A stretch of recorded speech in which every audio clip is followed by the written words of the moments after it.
রাজধানী বনানীতে আলাদা দুটি সীসা বারে অভিযান চালিয়ে বিপুল পরিমাণ মাদকসহ সেবনের বিভিন্ন উপকরণ জব্দ করেছে মাদকদ্রব্য নিয়ন্ত্রণ অধিদপ্তর। বুধবার সন্ধ্যায় বনানী 12 ও 17 নম্বরে মাদকদ্রব্য নিয়ন্ত্রণ অধিদপ্তর এ বিশেষ অভিযান চালায়।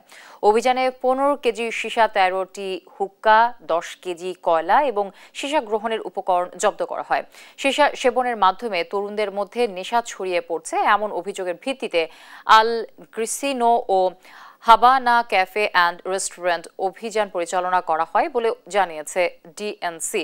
অভিযানকালে ঘটনাস্থল থেকে 2 জনকে আটক করা হয়। তাদের বিরুদ্ধে মাদকদ্রব্য নিয়ন্ত্রণ আইনের ব্যবস্থা নেওয়া হচ্ছে।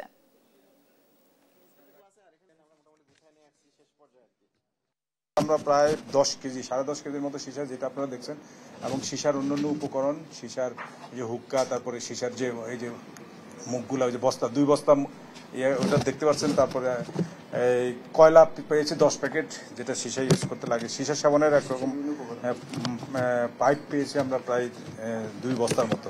সীসা এই ব্যবসা এখানে পরিচালনার জন্য যারা আছে, এরকম 2 জনকে আমরা অ্যারেস্ট করি। আজকে আমাদের 2টা সফল অভিযান হলো, এবং এটা আমাদের নিয়মিত অভিযান চলবে, আমাদের এটা অব্যাহত থাকবে।